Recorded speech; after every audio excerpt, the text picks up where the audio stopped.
Oi! Tudo bem com você? Olha eu aqui novamente, professora Vanessa. O meu sinal na comunidade surda é...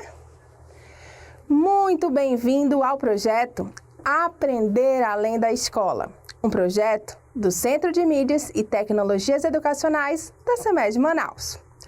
Hoje iremos estudar sobre a integração entre os sistemas digestório, respiratório, circulatório e excretor. Nossa aula será sobre a resolução de questões, para que você possa testar os seus conhecimentos e verificar o que precisa reforçar. O conteúdo na íntegra está nas aulas 10 e 11. Então vamos lá para a nossa hora de aprender? Vamos então à primeira questão. Os sistemas do corpo humano são formados pela junção de órgãos, que em conjunto garantem a manutenção da vida, desempenhando funções específicas e integradas.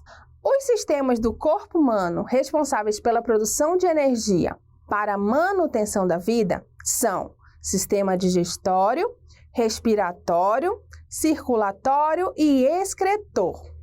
Acerca do sistema digestório, assinale a alternativa que não contém uma função desse sistema.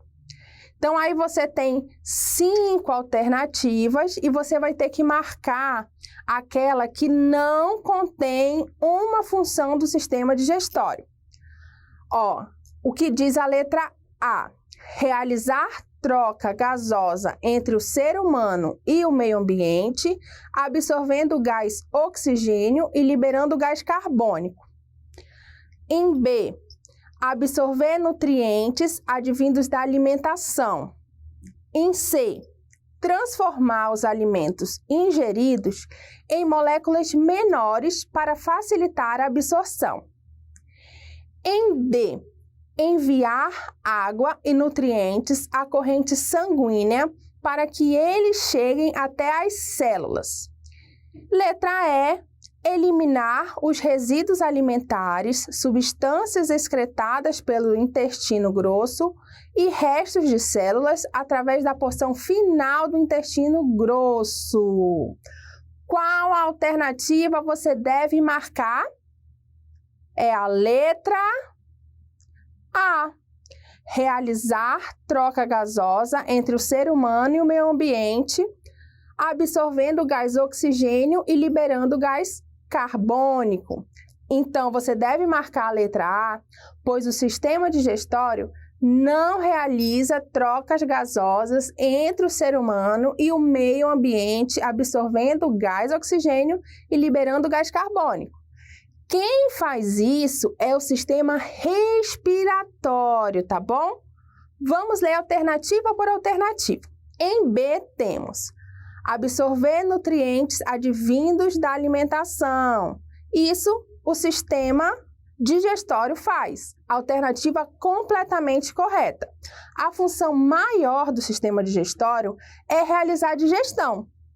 A digestão é o processo no qual os alimentos precisam ser transformados em moléculas muito pequenas, que são os nutrientes, para então que eles possam ser utilizados pelo corpo na manutenção e no auxílio de produção de energia para que o corpo exerça suas atividades. Alternativa C. Transformar os alimentos ingeridos em moléculas menores, para facilitar a absorção. A alternativa C complementa direitinho isso. Então, na digestão, os alimentos que você consome, eles são transformados em moléculas menores, como proteínas, carboidratos isolados, por exemplo, para que então sejam utilizados aí pelo corpo.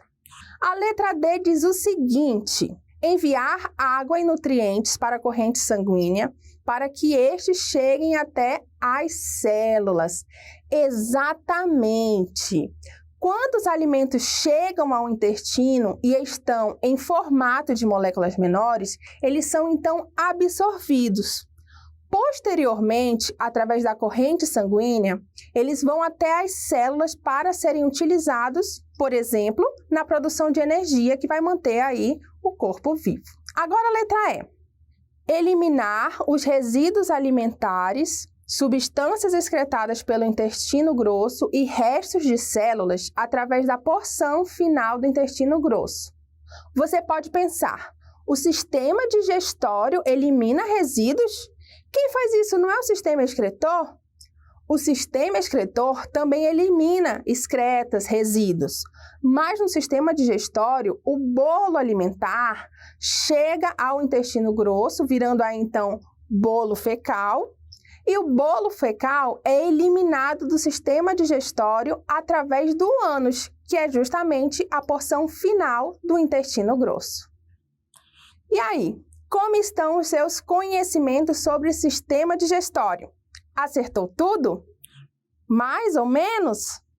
Vamos relembrar este sistema. O sistema digestório é formado pelo tubo digestório, um tubo que liga a boca ao ânus. Esse tubo contém os órgãos boca, faringe, esôfago, estômago, intestino delgado e intestino grosso. Existem também outros órgãos que fazem parte da digestão, mas como eles não fazem parte desse tubo digestivo diretamente, eles são chamados de órgãos acessórios. São glândulas salivares, vesícula biliar, pâncreas e fígado. Eles são responsáveis por produzir substâncias que participam do processo de digestão dos alimentos. A digestão se inicia na boca, através da digestão mecânica. Os dentes têm papel fundamental nesse processo, pois são responsáveis por rasgar os alimentos e triturá-los em pedaços menores, pequenininhos. Ao tempo em que o alimento é processado pelos dentes, ele recebe também a saliva, transformando-se em bolo alimentar. Nesse processo, a língua move o bolo alimentar em direção aos dentes e, em seguida, move o bolo alimentar para que ele seja engolido. Depois da boca, o bolo alimentar passa pelo tubo digestório através do movimento de músculos que o formam, os chamados movimentos peristálticos.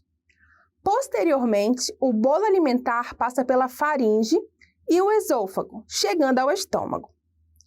Ali, algumas substâncias produzidas pelo próprio estômago são ejetadas no bolo alimentar. Após o estômago, o bolo alimentar vai ao intestino delgado. No intestino delgado também são injetadas substâncias no bolo alimentar. Essas substâncias são produzidas pelo pâncreas e pelo fígado, que secreta essa substância pela vesícula biliar. No intestino delgado são absorvidas a água e também alguns nutrientes do bolo alimentar. Já saindo do intestino delgado, o bolo alimentar vai para o intestino grosso. No intestino grosso, água e nutrientes também são absorvidos pelo organismo, mas principalmente água. Os alimentos do bolo alimentar não absorvidos sofrem a ação de micro-organismos, a flora intestinal. E então, o bolo alimentar vira bolo fecal. Um outro resultado da ação da flora intestinal é a formação de gases. Tanto gases quanto fezes são eliminadas pelo ânus, que fica no final do intestino grosso. Agora sim, você conhece melhor o sistema digestório, não é? Aprendizagem é repetição. Você tem o primeiro contato com o conteúdo, faz os exercícios e revisa. Vamos testar nossos conhecimentos sobre o sistema respiratório agora? O sistema respiratório é o sistema responsável por realizar a respiração. A respiração permite transportar gás oxigênio para todas as células do corpo e eliminar o gás carbônico, que é o resultado do oxigênio utilizado pelas células. É esse sistema que faz as trocas gasosas entre o ser humano e o meio ambiente. A respeito da composição do sistema respiratório, marque a alternativa que contém somente componentes desse sistema. Então, aí você tem 4 alternativas, A, B, C e D. Letra A. nariz, cavidade nasal, faringe, laringe, traqueia, 2 brônquios que são ramificados em bronquíolos, 2 pulmões e vesícula biliar. B. Boca, nariz, glândulas salivares, faringe, laringe, traqueia, 2 brônquios que são ramificados em bronquíolos e 2 pulmões. Letra C. Cavidade nasal, glândulas salivares, faringe, laringe, traqueia e 2 pulmões. E letra D. Nariz, cavidade nasal, faringe, laringe, traqueia, 2 brônquios que são ramificados em bronquíolos e 2 pulmões. A resposta correta é a letra D. Nariz, cavidade nasal, faringe, laringe, traqueia, 2 brônquios que são ramificados em bronquíolos e 2 pulmões. Essa alternativa possui os componentes do sistema respiratório. Vamos ver o que há de errado nas outras alternativas? Na alternativa A, o que há de errado é a vesícula biliar. A vesícula biliar é um órgão acessório do sistema digestório. Na B, a boca e glândulas salivares não fazem parte do sistema respiratório. Na C, temos novamente glândulas salivares que, como já visto, fazem parte do sistema digestório. Próxima questão. A figura abaixo, no nosso caso, ao lado, mostra uma estrutura muito importante do sistema respiratório. Observe a figura e marque a alternativa que indica corretamente o nome dessa parte do sistema respiratório e os processos que nela ocorrem. Então, aí você tem 4 alternativas. Em a figura representa os brônquios, estrutura responsável por captar o ar atmosférico e transferi-lo para o sangue.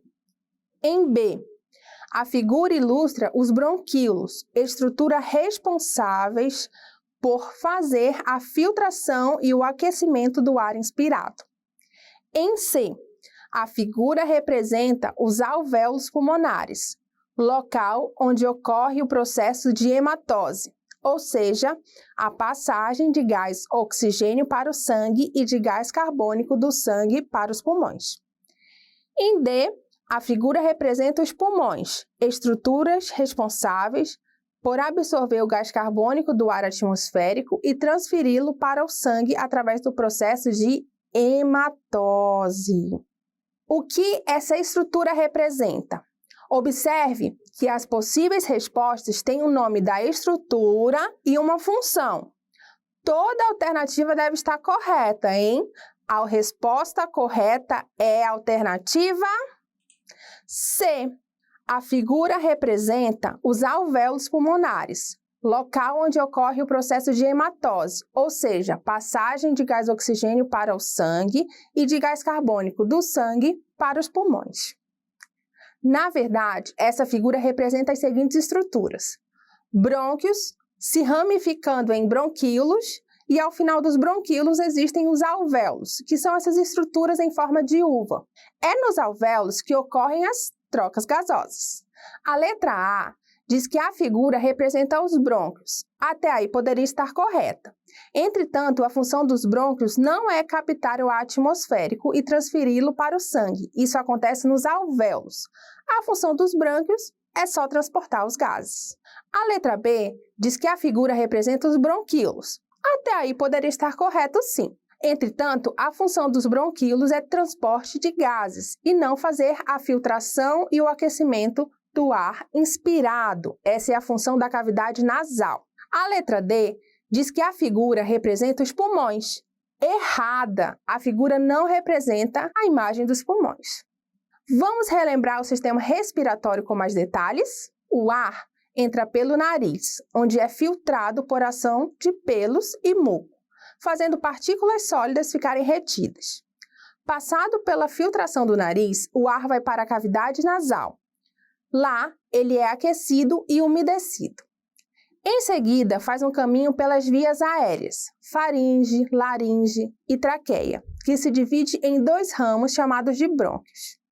Os brônquios levam ar aos pulmões.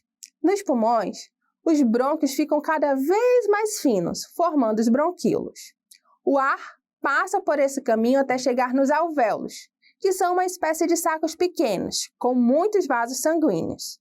É nos alvéolos que o gás oxigênio entra no sangue e o gás carbônico sai do sangue, para ser expelido durante a expiração, processo conhecido como troca gasosa ou hematose. Relembramos dois sistemas, o digestório e o respiratório. Do sistema digestório e do sistema respiratório, os nutrientes e gás oxigênio, respectivamente, vão para as células, através do sistema circulatório. O sistema circulatório ou cardiovascular é composto pelo coração e pelos vasos sanguíneos. Vamos para uma questão sobre este sistema? O coração realiza suas funções através de dois circuitos fechados, a pequena circulação e a grande circulação.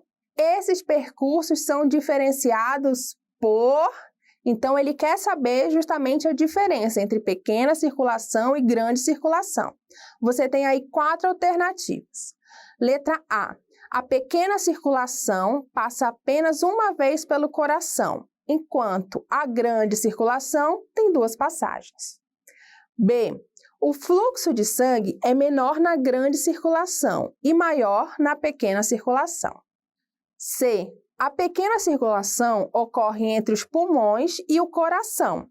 Já a grande circulação se dá entre o coração e as demais partes do corpo. E D. Na pequena circulação, apenas há a passagem de sangue venoso, enquanto na grande circulação há apenas o sangue arterial. Qual é a alternativa correta? É a letra C. A pequena circulação ocorre entre os pulmões e o coração. Já a grande circulação se dá entre o coração e as demais partes do corpo. Aí está a diferença. A pequena circulação ou circulação pulmonar é a circulação em que ocorrem as trocas gasosas nos alvéolos.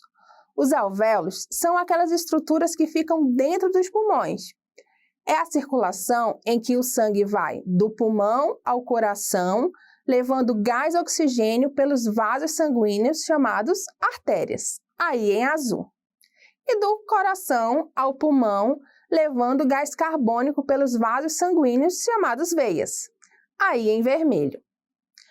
A grande circulação, também conhecida como circulação sistêmica, é o caminho que o sangue faz do coração para o restante do corpo, objetivando chegar nas células e levar gás oxigênio, e das células até o coração, levando gás carbônico. As células são as unidades básicas do corpo humano. Elas são como engrenagens de uma máquina, fazendo-a funcionar. No momento em que o sangue vai do coração ao restante do corpo, o sangue absorve os nutrientes e leva-os para o restante do corpo também. Uma outra questão sobre o sistema cardíaco. Vamos lá? O sistema cardiovascular possui diversas funções. Dentre as alternativas abaixo, marque a que não apresenta uma função do sistema cardiovascular. Então, aí você tem 4 alternativas. Distribuição de células de defesa, letra A, né? Letra B, transporte de excreções. Letra C, transporte de nutrientes. Ou letra D, produção de hormônios. Qual é a resposta que você deve marcar? A que não apresenta uma função do sistema cardiovascular.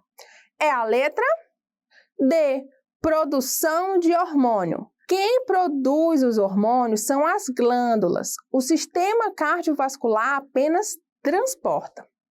Nossas veias e artérias são ruas de diversos tamanhos, que servem de transporte para diversas substâncias.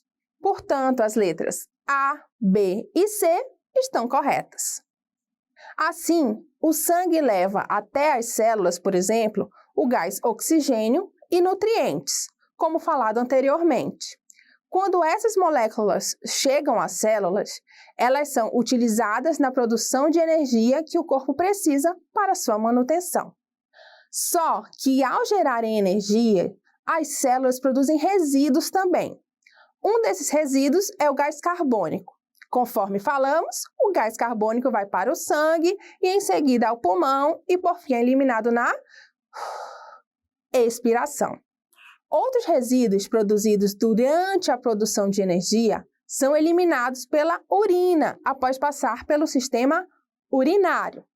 O sistema urinário é composto por 2 rins, 2 ureteres, uma bexiga e uma uretra. Vamos a uma questão sobre o funcionamento desse sistema? Relacione corretamente os órgãos do sistema urinário com a função desempenhada. Então, aí você tem essa coluna inicial, né, com os números em algarismos romanos. Então, 1, rim, 2, bexiga urinária, 3, ureter e 4, uretra.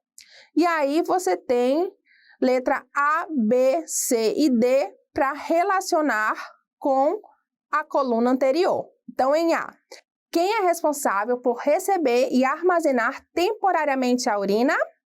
A bexiga urinária. Então, a letra A fica junto com 2. A bexiga urinária também é responsável em avisar um outro sistema, o sistema nervoso, do qual o cérebro faz parte, que ela precisa ser esvaziada. Vamos para B. Quem é responsável por conduzir a urina da bexiga para fora do corpo? É a uretra. Então, a letra B fica junto com o 4. No sistema genital masculino, a uretra termina no pênis, que é por onde também passam os espermatozoides. Já no sistema genital feminino, a uretra termina na porção externa, conhecida como vulva. Vamos à próxima alternativa, né? Quem é responsável por filtrar as impurezas do sangue? O rim. Então, C fica junto com 1. O rim possui outras funções também, como controlar a pressão arterial e o volume do líquido no corpo. Próxima alternativa, D. Quem é responsável por conduzir a urina dos rins à bexiga? É o ureter. Então, D fica com 3.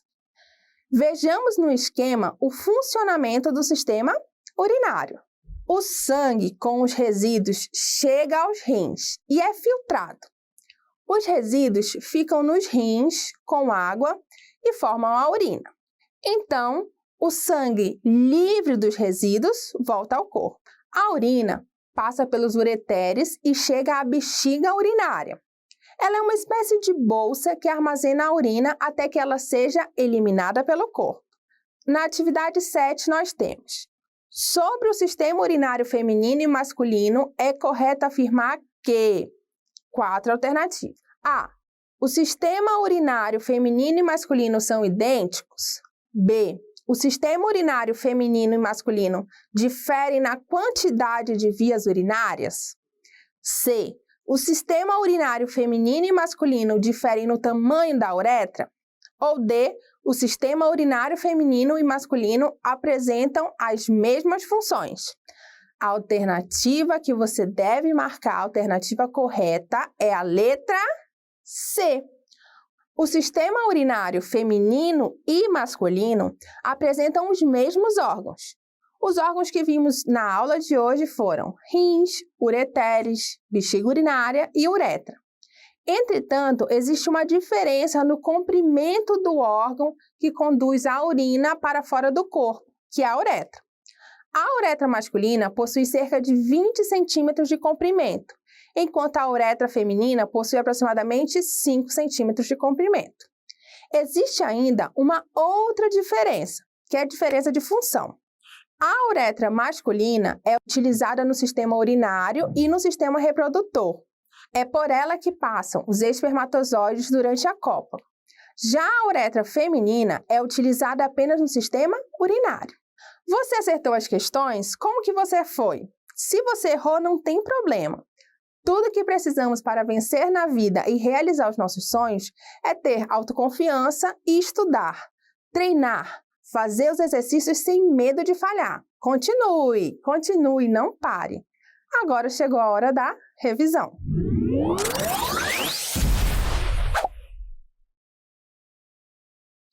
Viu como o nosso corpo é integrado?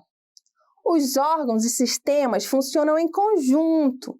Mesmo em repouso, digestão, respiração, circulação e excreção continuam ali acontecendo.